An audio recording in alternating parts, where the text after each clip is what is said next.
महापुरुषांच्या अवमान प्रकरणी आज विरोधक आक्रमक झालेले आहेत। विधानसभेमध्ये देखील विधान परिषदेमध्ये देखील असं नक्कीच आम्ही आक्रमक झालेलो आहोत। महापुरुषांचा अपमान हा महाराष्ट्र सहन करून घेणार नाही। जी तत्कालीन राज्यपाल भगतसिंग कोश्यारी साहेबांनी प्रथा पाडलेली भाजपसाठी तीच आपण पाहतोय। ही प्रथा आता पुढे नेत असताना कोरटकर आणि सोलापूरकर यांच्यावर कुठेही कारवाई होताना आम्हाला दिसत नाहीये। सरकार शांत बसलेलं आहे आणि मग इथून तिथून भलते सलते विषयांमध्ये लक्ष विचलित करतं। पण हिंमत असेल तर मग ते आबू आझमी असतील किंवा कोरटकर असतील किंवा सोलापूरकर असतील, करा ना अटक त्यांना, बेड्या ठोका।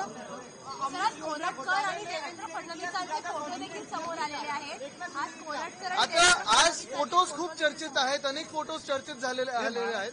पण महत्वाची गोष्ट म्हणजे ज्यांची पोच मुख्यमंत्र्यांच्या बंगल्यापर्यंत आहे त्यांना काय कोण अटक करणार आहे? काल देखील आपण पाहिलं धनंजय मुंडे प्रकरण असेल, अक्का कोण आहे अजून आम्हाला मुख्यमंत्र्यांनी सांगणं गरजेचं आहे। पण काल राजीनामा हा घेतल्यानंतर साधारणपणे प्रश्न हाच पडतो की काल जो फोटो व्हायरल झाला, काल जो फोटो सगळं चार्जशीटमधून आपल्या माध्यमातून लोकांपर्यंत पोहोचला, हा फोटो काही मुख्यमंत्र्यांच्या हाती दुसऱ्या दिवशी गेला नसेल, हे तर लगेच कळतं ना। पण मग 3 महिने कशासाठी काढले, कोणासाठी काढले, कोणाला संरक्षण देत आहे आपण, कोणी हात बांधून ठेवलेत मुख्यमंत्र्यांचे, हा एक प्रश्न उपस्थित होतोच।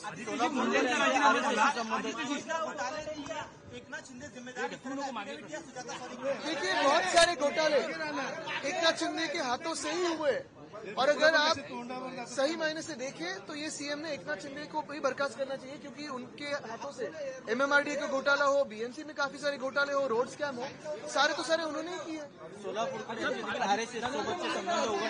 बघा आता तुम्हाला आठवत असेल कुरुळकरांचं काय झालं पुढे, आणि म्हणून कोणाशी संबंध आहे हे न बघता कुठच्याही संस्थेनी, मला वाटतं कोणालाही जे देशविरोधी कारवाई करतात, महापुरुषांच्या विरोधात बोलतात, त्यांना कोणी संरक्षण देता नाही का।